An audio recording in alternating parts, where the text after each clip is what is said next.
우리가 이 기독교 신앙을 이해하는 데 있어서 걸림이 되는 그 내용들이 좀 있습니다. 그래서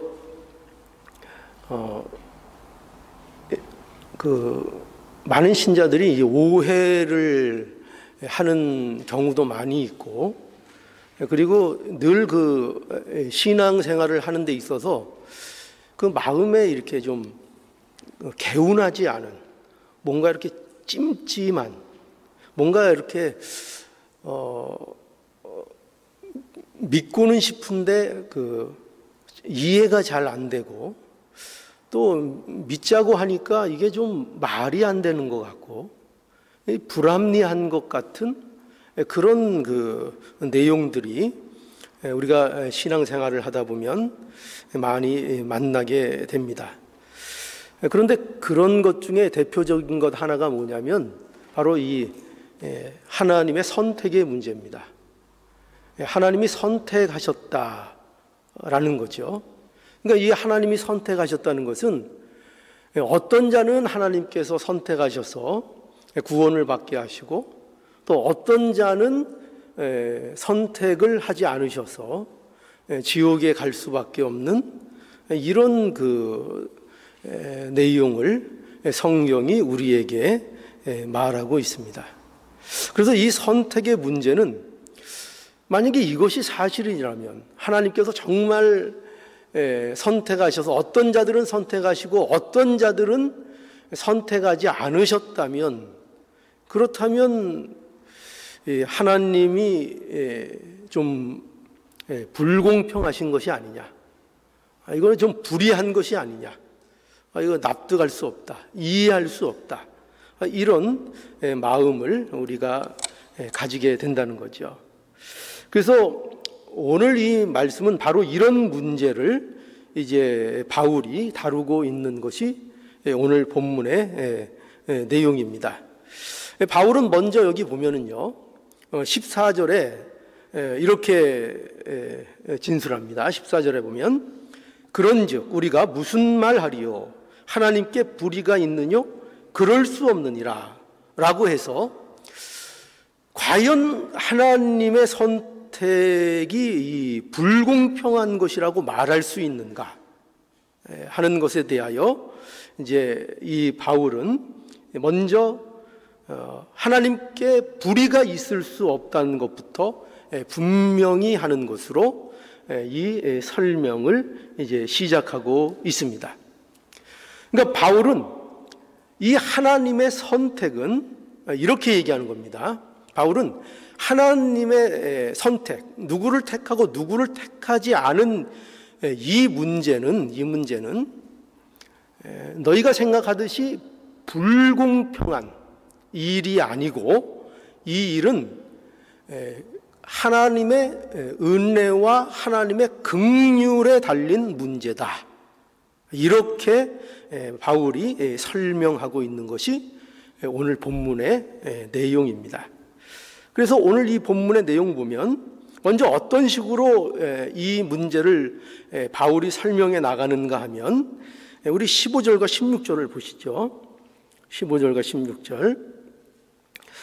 모세에게 이르시되 내가 긍휼히 여길 자를 긍휼히 여기고 불쌍히 여길 자를 불쌍히 여기리라 하셨으니, 그런즉 원하는 자로 말미암은 것도 아니요 다름질하는 자로 말미암음도 아니요 오직 긍휼히 여기시는 하나님으로 말미암은 민이라. 이 말씀을 보면은요, 여기 이 15절의 말씀은 이 바울이 출애굽기 33장 19절의 말씀을 인용한 그 내용입니다. 그리고 그 16절의 내용은, 이어지는 16절의 내용은 그 인용한 내용을 근거로 한 바울의 해석, 그러니까 바울이 말하고 싶은 내용을 이제 16절에 주장하고 있습니다. 자, 그래서 이것이 뭘 얘기하고자 하는가 하는 것을 우리가 좀 더 정확하게 이해하기 위해서는 우리가 인용되고 있는 출애굽기를 우리가 살펴봐야 합니다. 우리 출애굽기 33장으로 가보시겠습니다.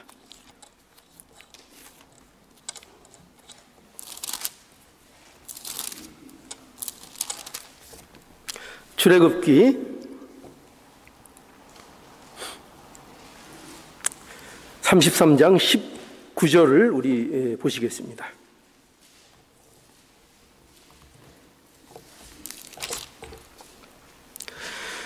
여호와께서 가라사대 내가 나의 모든 선한 형상을 내 앞으로 지나게 하고 여호와의 이름을 내 앞에 반포하리라. 나는 은혜 줄 자에게 은혜를 주고 긍휼히 여길 자에게 긍휼을 베푸느니라. 이 19절 말씀입니다. 이 말씀이 이제 오늘 본문에 인용되고 있는 그런 말씀입니다. 그런데 이 말씀이 무슨 말씀인가 하면 여기 출애굽기 33장 14절에 보면 여호와께서 가라사대 내가 친히 가리라 내가 너를 편케 하리라고 말씀하시는 것을 보게 됩니다. 이건 하나님께서 모세에게 하는 말씀인데 내가 친히 가리라 함께 하리라는 말씀이죠. 그러니까 하나님께서 모세가 가는 그 길에 대하여 내가 함께 하시겠다는 그런 그 약속을 하고 있는 하나님의 말씀입니다. 그런데 이런 하나님의 말씀을 들은 모세가 하나님 앞에 뭐라고 하는가 하면 18절에 이렇게 말합니다. 18절에 모세가 가로되 원컨대 주의 영광을 내게 보이소서라고 합니다. 이 모세의 이 말은 무슨 말인가 하면 하나님께 이 말입니다. 하나님, 그러면 하나님께서 나와 함께 하시겠다는 그 증거를 보여주십시오. 무엇을 내가 보고 무엇을 근거로 하여 하나님이 나와 함께 해주신다는 것을 내가 믿을 수 있겠습니까? 하는 이러한 모세의 말에 대하여 이제 하나님께서 주시는 말씀이 뭐냐면 19절 말씀. 여호와께서 가라사대 내가 나의 모든 선한 형상을 내 앞으로 지나게 하고 여호와의 이름을 내 앞에 반포하리라. 나는 뭐라고요? 나는 하나님 자신에 대한 설명이죠. 뭐라고 하십니까? 나는 은혜 줄 자에게 은혜를 주고 긍휼히 여길 자에게 긍휼을 베푸는 하나님이라 라는 것으로 하나님께서 자신의 모세에 대한 함께 하시겠다는 그 약속의 근거로서 무엇을 하나님이 말씀하십니까? 하나님 그분이 어떤 분이신가? 내가 어떤 자인가? 내가 너희들에게 어떤 하나님으로 역사하는, 내가 너희를 이끄는 가장 주된 나의 성품과 나의 모습이 무엇이냐? 나는 은혜를 줄 자에게 은혜를 베푸시는 하나님, 긍휼이 필요한 자에게 긍휼을 베푸는 바로 그 하나님 아버지다. 이걸 이제 근거로 하나님께서 말씀하고 있는 것입니다. 그래서 이러한 하나님의 자신에 대한 설명은 굉장히 중요한 겁니다. 나는 은혜를 줄 자에게 은혜를 주고 긍휼히 여길 자에게 긍휼을 베푸신다라는 이 말씀이, 이것을 통해서 나는 은혜의 하나님, 은혜가 필요한 자에게 은혜를 베푸는 하나님, 긍휼이 필요한 자에게 긍휼을 주는 하나님, 그래서 그 하나님은 결코 긍휼과 은혜가 필요한 자를 외면할 수 없는 하나님이시라. 이것을 우리에게 설명하고 있는 것입니다. 이게 모세에게 주는 하나님의 답입니다. 어떤 하나님이라고요? 은혜를 주는 하나님, 긍휼을 베푸는 하나님, 그것이 하나님이시기 때문에 은혜가 필요하고 긍휼이 필요한 자들에게 결코 그들을 외면할 수 없는 하나님, 그들에게는 긍휼을 베푸셔야만 하고 그들에게는 은혜를 베푸셔야만 하시는 그 하나님, 그 백성을 어떠한 일이 있어도, 어떠한 모습을 갖고 있어도 그들을 은혜와 긍휼로서 이끌어 가시겠노라는 그 하나님의 하나님 되심을 이 모세에게 답하고 있는 그런 장면인 것입니다. 그래서 우리는 하나님이 어떤 분이신가 하면 바로 이런 설명, 출애굽기에서 설명되고 있는 이 설명으로 하나님을 이해해야 하는 것입니다. 긍휼과 은혜가 풍성하신 하나님, 은혜와 긍휼을 베푸시기를 원하시고 그것을 기뻐하시며 그분의 주된 성품이요 그 은혜와 긍휼을 거두지 아니하시는 그 하나님, 그 하나님을 우리가 알아야 한다는 것입니다. 그래서 이 출애굽기의 이 내용을 인용한 것을 이제 바울이 이것을 근거로 하여 이제 16절에 이렇게 설명하고 있는 거죠. 16절을 보시기 바랍니다. 16절을 보시면 그런즉 원하는 자로 말미암은 것도 아니요 다름질하는 자로 말미암은 것도 아니요 오직 긍휼히 여기시는 하나님으로 말미암아라고 말씀하고 있는 것을 이제 만나게 됩니다. 그러니까 이 바울이 출애굽기에 나타난 하나님의 그 모습, 그분은 은혜와 긍휼을 베푸시는 그 하나님, 그 하나님을 인용하여 무엇을 증거하고 있습니까? 그것을 뭐로 연결하고 있죠? 지금 여기 주제가 뭡니까? 뭐에 대하여 인간들이 거부 반응을 일으키고 있죠? 하나님의 선택. 그렇죠? 누군 선택하고 누군 선택하지 않았는가 하는 문제에 대한 불만이 있는 거 아닙니까? 그렇죠? 그런데 그것에 대하여 무엇을 근거로 그것이 틀린 것인 것을 증거하고 있는가 하면은 봐라, 하나님이 어떤 하나님이냐? 긍휼의 하나님이요 자비의 하나님이시요 그러므로 그가 은혜를 베푸시는 것, 그가 선택하시는 이 문제는 바로 하나님의 불공평함을 나타내는 것으로 있는 것이 아니라 하나님의 은혜와 긍휼로서 이 하나님의 선택이 있는 것이라. 이게 이제 바울이 설명하고자 하는 요인인 것입니다. 그러니 보세요. 여기 그런즉 원하는 자로 말미암은 것도 아니요. 원한다는 거죠. 뭐죠? 원하는 자. 원하는 걸 필요를 느끼는 거죠. 내가 필요를 느껴서 내가 찾는 자, 그 필요를 느끼는 자로 말미암아 하나님께서 그 일을 구원과 선택을 허락해 주시는 것도 아니고 또 무엇도 아니라고요? 다름질하는 자로 말미암은 것도 아니고. 다름질한다는 건 뭐죠? 여러분, 다름질에서 느껴지는 게 뭐예요? 뭐죠? 애쓰는 거잖아요. 다름질. 그렇죠? 적극적으로 뛰는 거잖아요. 뭔가를 행하는 거잖아요. 뭔가를 하는 거잖아요. 그런데 그런 다름질로 말미암아 주신 것도 아니라, 그러니까 보세요.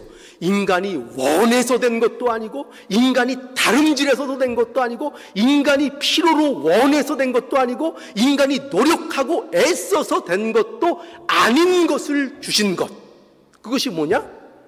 하나님의 구원, 하나님의 선택의 문제라. 이렇게 설명하고 있는 것입니다. 오직 어디에만 달렸다고요? 하나님께 달려있다. 하나님께 달려있다. 오직 그 은혜와 그 선택과 그 구원이 하나님께로만 말미암았다. 하나님의 긍휼하심에 근거하여 그들의 은혜와 그들의 구원이 허락되었다는 것을 분명히 하고 있는 그런 말씀인 것입니다. 그러니 하나님의 선택을 받은 것은 은혜 받을 만한 자격이 있어서 그런 것도 아니고 하나님의 긍휼이 여김을 받은 것도 그럴 만한 어떤 자격이 있어서가 아니고 하나님의 선택은 은혜가 필요한 자, 긍휼이 필요한 자를 외면할 수 없으신 그 하나님의 그 하나님 되심, 그것으로 인하여 구원이 은혜와 긍휼로 주어진 것이라 라고 말하고 있는 것입니다. 한량없는 하나님의 은혜인 것이죠. 그러니 하나님의 선택은 결코 어떠한 게 아니라고요? 우리가 자꾸 우리 마음에 이 틈타는 그 것처럼 하나님의 선택은 결코 불공정의 문제가 아니라고요. 그것이 아니라 뭐라고요? 하나님의 긍휼과 하나님의 사랑과 하나님의 자비가 근거가 돼요. 그 하나님의 긍휼과 자비가 바로 하나님의 선택이라는 것을 우리에게 말씀하고 있는 것입니다. 여러분, 이것은 계속 여기 강조되고 있어요. 17절과 18절도 마찬가지예요. 여기는 누구를 통해서 이 사실을 확증하는가 하면요, 바로 바로의 경우를 통해서 이 사실을 확증합니다. 자, 한번 또 한번 보실까요? 본문으로 돌아가서 9장 17절과 18절 한번 보시죠. 성경이 바로에게 이르되 내가 이 일을 위하여 너를 세웠으니 곧 너로 말미암아 내 능력을 보이고 내 이름이 온 땅에 전파되게 하려 함이로라 하셨으니 그런즉 하나님께서 하고자 하시는 자를 긍휼히 여기시고 하고자 하시는 자를 강팍게 하시느니라 라고 말씀합니다. 예, 여러분, 바로도 마찬가지예요. 하나님께서 바로를 왜 세우셨느냐 할 때 여기 보면은 하나님께서 이렇게 말씀하시죠. 내가 이 일을 위하여 너를 세웠으니, 여기서 이 너를 세웠다, 바로를 세웠다는 이 세웠다는 말씀은 어떤 의미를 갖는가 하면요, 이 바로에 대하여 바로가 불순종할 때에 그 바로를 당장 하나님께서 쳐서 죽여도 상관이 없는데 그 바로를 어떠한 이유 때문에 계속 죽이지 않고 살려두셔서 그가 죽지 않도록 계속 유지되도록 하는 것을 의미하고 있어요. 그러니까 이 바로를 세웠다는 것은 우리 출애굽기 그 내용을 보면은 애굽 백성을 인도해 내기 위해서 여러 가지 재앙들을 계속 내리시잖아요. 그러니까 바로를 한 번에, 그저 한 번에 모든 것을 내리셔가지고 죽여버리고 이스라엘 백성을 구원하시는 것이 아니라 그 여러 가지의 단계를 거쳐서 재앙도 한 가지가 아니라 10가지의 재앙을 거치는 과정을 통해서 이스라엘 백성들을 구원해내시는 거죠. 그런데 그 과정 중에 바로를 어떻게 한다고요? 죽이지 않고 그를 살려두는 것입니다. 근데 왜 살려두느냐? 그 목적이 뭐냐? 할 때 그것이 바로 무엇을 나타내기 위해서요? 하나님 되심, 하나님의 영광, 그의 이름, 그것을 나타내시기 위하여 바로를 어떻게 하십니까? 참아주신다는 겁니다.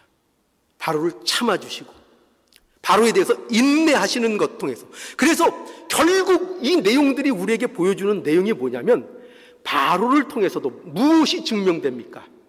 하나님의 불공평함이나 하나님의 어떤 부정적인 것을 논하자는 것이 아니고 이 말씀은 초점을 우리가 분명하게 봐야 되는 거예요. 뭐냐면 하나님께서는 이처럼 바로를 세워서 그의 민족을 세우는 일에 쓰시며 그 자신의 영광을 나타내는 일에 쓰심으로 인하여 그가 그 백성에 대하여 얼마나 긍휼이 부요하신 분인가, 그의 긍휼이 얼마나 풍성하신 분인가, 그의 백성을 인도해 내고 하나님의 뜻을 이루기 위하여 그가 어떠한 일을 해 나가시는가라는 것을 보여줌으로 인하여 거기서 무엇이 강조됩니까? 거기서도 무엇이 강조되고 있죠? 초점이 뭐죠? 성경이 말하는 초점이 뭐죠? 예, 하나님의 긍휼하심, 그 백성에 대한 하나님의 긍휼하심을 우리에게 보여주고 있는 것입니다. 여러분, 그러니 이러한 본문의 내용이 우리에게 알려주듯이요, 우리가 어떠한 경우라도요 긍휼하신 하나님, 자비를 베푸신 하나님을 우리가 놓치면 안 됩니다. 우리가 신앙생활하고 있죠. 이 신앙생활을 하기 위해서 이 신앙생활 중에 우리가 하나님께서 우리에게 허락하신 천국의 삶, 그 천국을 우리에게 누려나가는 그 삶을 살아가기 위해서는 무엇이 우리에게 꼭 있어야 되는가 하면 바로 이 하나님, 긍휼의 하나님, 자비하신 하나님, 은혜로우신 하나님, 이 하나님을 놓치면 우리가 천국을 경험할 수 없습니다. 천국을 살아갈 수 없습니다. 그래서 우리가 이 은혜의 하나님, 긍휼의 하나님, 자비하신 하나님을 놓치면 우리는 하나님 앞에 신앙생활을 하면서도 불만만 생기는 거죠. 불평만 나오게 되어 있습니다. 천국을 살지 못합니다. 자, 그래서 여러분 보십시오. 우리 그 마태복음 20장에 한번 가보시죠. 여기 중요한 이런 내용을 설명하는 중요한 내용이 있는데요. 마태복음 20장 1절에서 14절입니다. 1절에서 16절까지군요. 여기 그 내용을 보면은 내용이 많으니까 제가 다 읽지 않겠습니다. 그런데 이 내용 어떤 내용인가 하면 여러분 잘 아시는 내용이죠. 바로 포도원 주인과 품꾼의 비유입니다. 그런데 이 비유를 이해하는 데 있어서 키가 어디에 있는가 하면은 그 1절에 있습니다. 1절 한번 보실까요? 1절. 자, 1절에 보면 자, 천국은 마치 품꾼을 얻어 포도원에 들여보내려고 이른 아침에 나간 집 주인과 같으니 라고 합니다. 자, 여기에서 우리는 무엇을 알 수 있는가 한번 보세요. 무엇이 보이죠? 여러분, 무엇이 요 1절에서 보입니까? 이 비유는 무엇에 대한 비유인 것 같아요? 무엇에 대한 비유인 것 같죠? 거기 1절에 다 키가 있다니까요. 무엇에 대한 비유입니까? 천국에 대한 비유죠. 그렇죠? 천국에 대한 비유입니다. 그 천국을 설명하고 있는 비유예요. 근데 천국을 어떻게 설명하고 있는가 하면은 천국은 마치 품꾼을 얻어 포도원에 들여보내려고 이른 아침에 나간 뭐라고요? 집주인과 같대요. 알 듯 모를 듯 하죠. 천국이 뭐냐? 천국이 뭐냐면은 천국이 집주인과 같아요. 집주인. 이게 무슨 말인가 하는 거죠. 이게 무슨 말인가? 그러니까 천국은 집주인과 같다. 집주인과. 자, 이거 보세요. 그러면 여기서 말하고자 하는 것은 이 천국은 집주인의 모습을 통해서 보여지는 것이 천국이라는 거예요. 이 천국이 여기서 설명하려는 것이. 근데 그 집주인은 어떤 집주인입니까? 어떤 집주인이죠? 여기 보면은 이렇게 돼 있어요. 본문에 보면은 이 집주인은 그가 가진 것으로 인하여 그가 긍휼과 자비를 베푸는 집주인이에요. 그죠? 자, 한번 보세요. 그러니까 이 집주인은 그가 가진 것, 그가 소유한 것, 그가 가지고 있는 그 풍성한 것으로 인하여 그의 긍휼과 그의 자비하심을 베푸는 주인이고, 그 포도원은 그가 이렇게 가나란 그 통치하는 곳은 어떤 곳인가 하면은 그 주인이 가진 그 긍휼과 자비가 펼쳐지는 곳이라고 이렇게 설명하고 있는 거예요. 자, 그러니까 보세요. 오늘 본문의 내용을 보면은 우리 잘 아는 내용인데, 포도원의 주인은 이른 아침에 나가 하루 한 데나리온을 약속하고 일꾼들을 불러들이죠. 그죠? 일꾼들을 불러들입니다. 그런데 이 주인이 그 사람들만 쓰는 것이 아니라 또 3시에, 그러니까 한 오전 9시입니다. 3시라는 것은 오전 9시에 또 장터에 나가서 놀고 섰는 사람이 있어서 그 사람들을 또 포도원에 불러들입니다.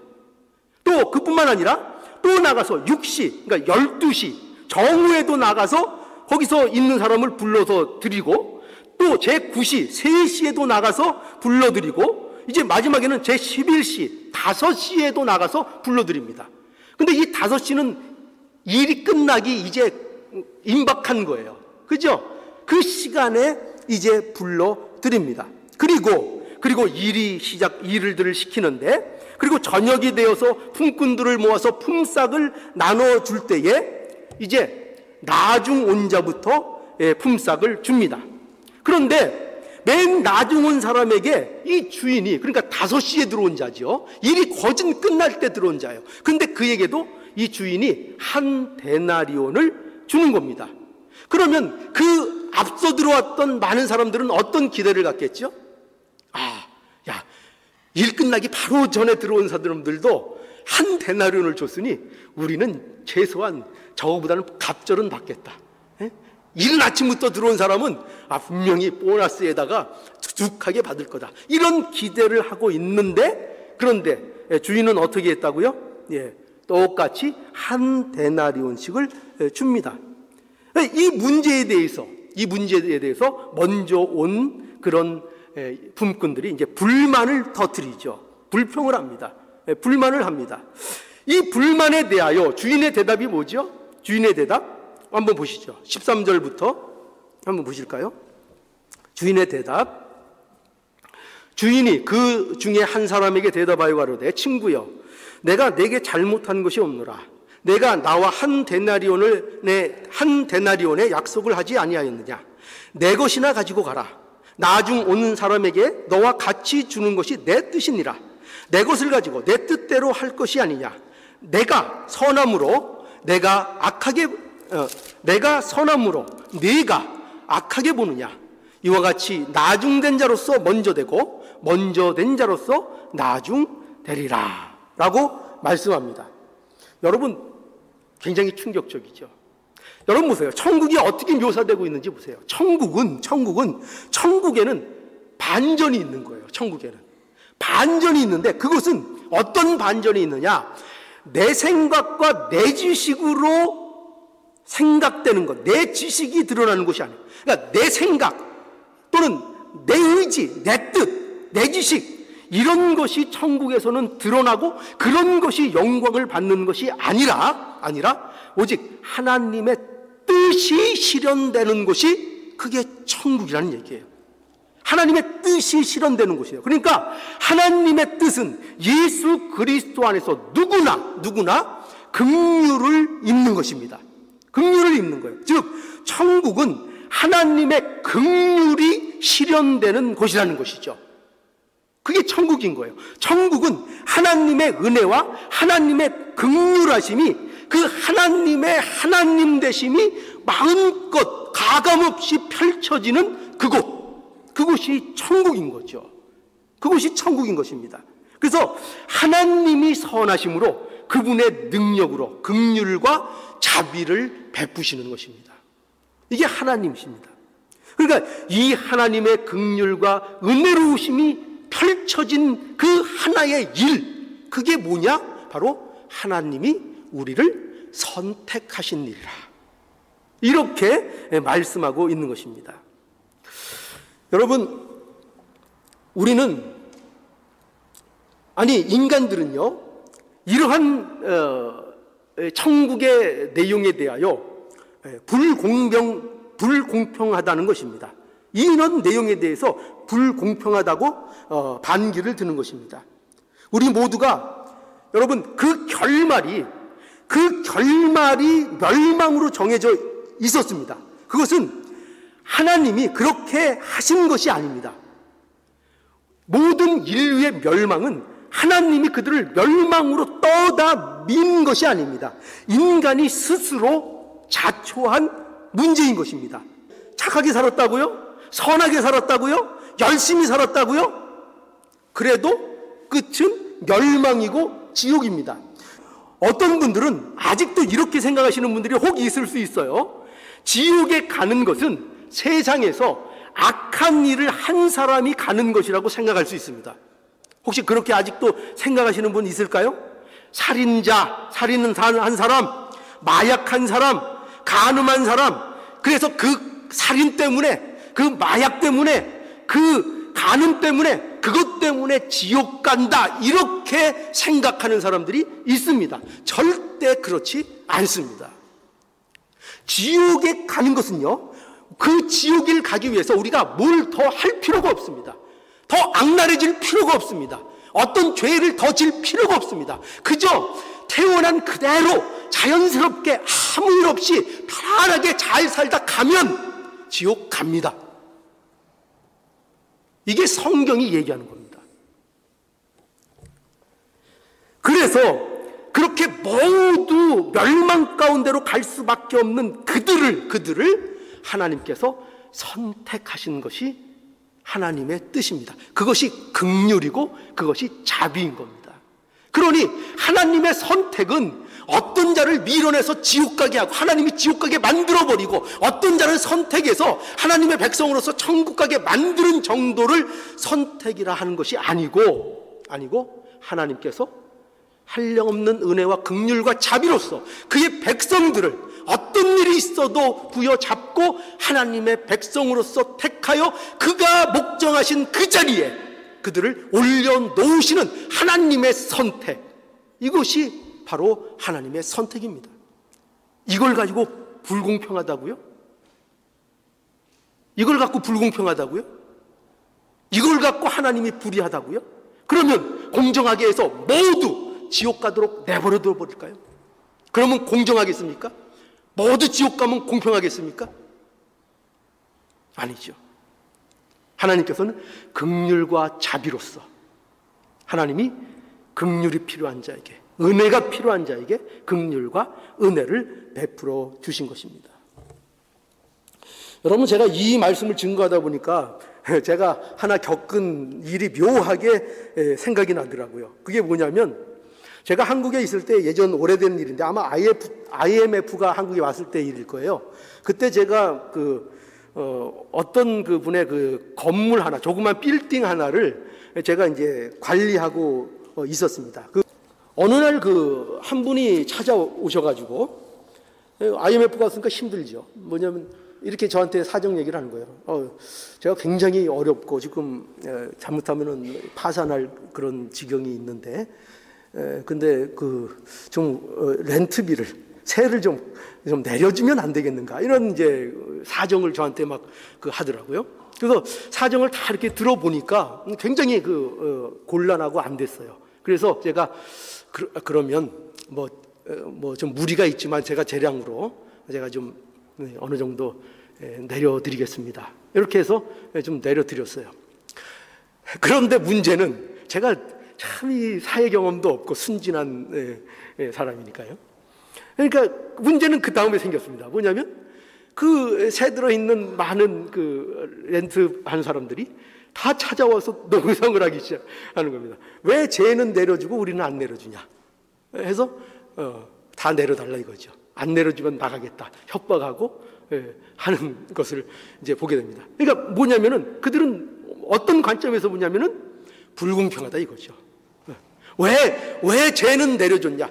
아예 우리도 안 내려줄 거면 저 사람도 내려주지 말라. 저 사람 내려주는 꼴 못 본다. 이렇게 된 겁니다. 그러니까 이게 뭐죠? 저는 이제 순진한 마음에 좋은 마음으로 어떻게 한 겁니까? 어려울 때 도와주고 힘을 내게 해드리고 좀 어려울 때 도와주는 것이 인간적인 어떤 도리 아닌가? 그런 순수하고 좋은 마음이었지만 어떤다고요? 그것을 가지고 한쪽에서는 그것이 영 불편한 겁니다. 그것이 영 마음에 안 드는 거예요.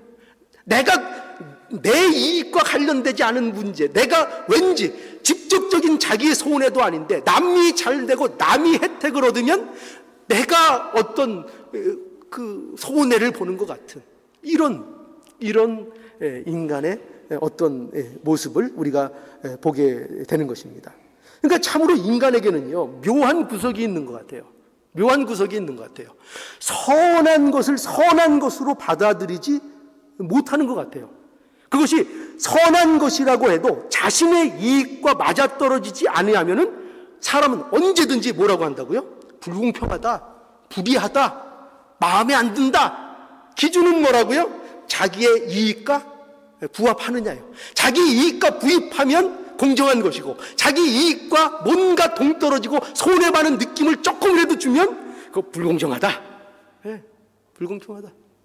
그게 인간의 어떤 참으로 묘한 심성 같습니다. 여러분, 하나님의 선택하심은요, 참으로 우리에게 베푸신 하나님의 은혜요, 사랑이요, 긍휼인 것입니다. 그렇죠? 우리의 이 택함, 하나님의 백성을 하나님께서 택하셔 구원하신 것은 이야말로 이것보다 더 은혜롭고 이것보다 더 사랑이 넘치고 이것보다 더 복된 것이 없는 겁니다. 그런데 어떻게 한다고요? 인간들은 이 문제에 대해서 불평을 한다고요. 여러분, 우리는 하나님의 긍휼과 은혜에 대해서 놓치지 않기를 바랍니다. 이걸 우리 마음속에 꼭 각인할 수 있기를 바라요. 여러분, 하나 더 제가 증거하죠. 누가복음 15장 11절로 32절의 말씀 보면은 여기 여러분 잘 아시는 얘기가 등장합니다. 뭐냐면 돌아온 탕자 이야기예요. 돌아온 탕자. 여러분 잘 아시죠? 자, 이 돌아온 탕자에게 있어서 여러분 여기 등장인물이 누굽니까? 둘째 아들, 그죠? 아버지한테 재산 받아가지고 나가서 허랑방탕하게 다 써버리는 둘째 아들 등장하고, 그것에 대해서 굉장히 못마땅하게 여기고 그 아들이 돌아온 것에 대해서 못마땅하게 여긴 맏아들이 있고, 그리고 아버지가 있습니다. 그러면 여러분 한번 생각해 보세요. 이 말씀 속에 과연 주인공이 누굴까요? 자, 1번 둘째 아들, 2번 맏아들, 셋째 아들 아버지. 자, 1번, 2번, 3번. 뭐 그렇게 겁을 내세요? 틀리면 틀리는 거지. 그거 틀렸다 그래서 뭐 신앙 없다고 그러지 않아요. 그 정도 우리 수준 아닙니다. 그거 뭐 성경 퀴즈, 요번에 성경 퀴즈 이때니까 좀 겁내시는 분들이 있는데, 겁내실 거 없어요. 우리 수준이 그거 못 맞힌다고 저 사람 믿음 없어, 이렇게 볼 수준들은 아무도 없어요. 그죠? 걱정하지 마세요. 걱정하지 마세요. 네. 걱정하지 마세요. 자, 여기서 주인공은 누구냐? 누굴까요? 아버지입니다. 아버지요. 우리는 자꾸 아들들에 대해서 관심을 갖죠. 아, 그 아들, 둘째 아들 허랑방탕하게 쓰다가 결국 돌아왔구나. 그걸 우리 잘 생각하고, 맏아들, 우리 혹시 둘째 아들보다는 맏아들이 아니냐? 뭐 또 이런 생각도 하지만, 그런데 정작 여기에 주인공은 아버지시죠. 아버지. 어떤 아버지요?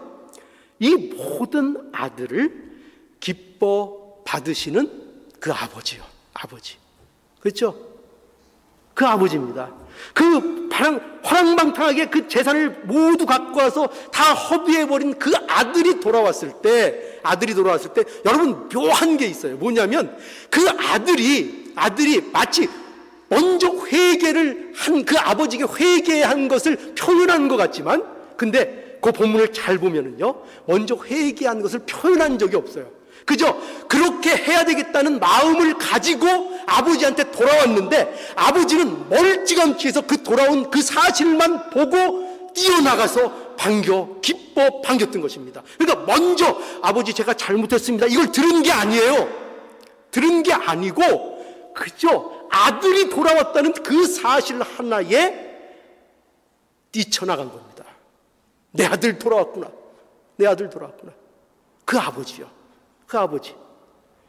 어떤 조건, 어떤 모습 따지지 않고 그 달랠 때 재산 다 주고 그거 허랑방탕하게 다 쓰고, 그리고 돌아왔을 때 그를 기뻐 맞이하는 그 아버지요. 그 아버지. 여러분, 맏아들은 어떻습니까? 얼마나 얄미워요. 얼마나. 동생 이제 취급도 안 하죠. 그런데 이 맏아들에게 뭐라고 이 아버지가 그러죠? 예, 왜 자꾸 그렇게 하냐? 너는 나와 함께 있지 않냐? 내 것이 다 내 것 아니냐? 굉장한 얘기죠. 그죠? 그러니까 내게 다 네 거 아닌데 뭘 그렇게 네 동생에 대해서 쌍심지를 키고 그러고 있냐? 그러니까 무엇도, 어떤 아들도 둘째도 받아주시고 맏아들도 받아주시고 모든 것을 받으시는 긍휼하신 자비로우신 그 하나님, 그 하나님을 우리에게 말씀하고 있는 것입니다. 여러분, 바로 이 자비로운 분이 우리의 하나님이시고 우리의 아버지이십니다. 우리는 이 아버지의 넉넉함이 우리 속에 있어야 합니다. 여러분, 우리가 아버지가 어떤 아버지인지를 결코 놓치면 안 됩니다. 우리는 긍휼이 무한하시고 자비로우시고 은혜로우신 그 하나님이 우리의 아버지심을 잊지 않아야 됩니다. 잊지 마십시오. 그리고 그것이 안 잊혀진다면, 그것이 저와 여러분 속에, 그 심령 속에 꽉 새겨진다면 우리는 이 아버지로 인한 넉넉함을 경험하게 될 것입니다. 저와 여러분들의 인생 속에, 삶 속에 이 넉넉함, 이 아버지를 둔 자의 넉넉함이 있을 것입니다. 저와 여러분들은 어떻게 보면은 이 탕자의 비유에서 나오는 둘째일 겁니다. 둘째. 그리고 또 맏아들도 될 겁니다. 여러분들은 둘째에 가깝습니까? 맏아들에 가깝습니까? 어떤 사람은 둘째인 사람도 있을 거고, 어떤 사람은 맏아들인 사람도 있을 겁니다. 그러나 그것으로 인하여 낙담할 필요 없습니다. 그 둘째와 그 맏아들의 아버지는 누구십니까? 긍휼이 무한하시고 자비가 무한하신 하나님 아버지이십니다. 이 사실을 잊지 마십시오. 그러니 언제나 돌아오십시오. 언제나 주의 품으로 돌아오십시오. 언제나 하나님 안으로 들어오십시오. 여러분의 미련함이, 저와 여러분들의 부족함이 아버지의 은혜와 아버지의 긍휼을 방해할 수 없습니다. 그걸 막을 수 없습니다. 그 긍휼을 끊어낼 수 없습니다. 그래서 여러분, 이 하나님 아버지의 넉넉함과 그 긍휼과 자비하심을 여러분들의 자녀, 좀 적용이 되겠죠. 이 긍휼, 이 하나님의 자비, 이 하나님의 하나님 되심, 그 하나님이 우리의 아버지 되심의 이 사실을 여러분들이 어디에다가 표출을 해야 하는가, 어느 곳에 나타내야 하는가 하면 이 넉넉함이 여러분들의 누구에게 나타나야 될까요? 자녀들에게, 여러분들의 자녀들에게, 그리고 여러분들의 이웃들에게, 그리고 여러분들의 원수에게까지 이 넉넉함이 하는 것입니다. 자, 다시 한번 묻습니다. 하나님이 어떤 하나님이십니까? 어떤 하나님이시라고요? 긍휼과 은혜가 무한하신 하나님. 그 하나님이 누구의 하나님이시라고요? 나의 하나님, 나의 아버지시라고요. 그 아버지가 내 안에 있으면 나는 조급할까요? 넉넉할까요? 넉넉합니다. 저와 여러분들은 넉넉한 하나님의 사람들입니다. 이 넉넉함이 흘러넘쳐서 저와 여러분들의 자녀들이, 그리고 우리 이웃들이, 심지어 원수들까지 그 넉넉함에 매료되는 이 놀라운 신자의 풍성한 삶을 사는 저와 여러분들이 되기를 간절히 축원합니다.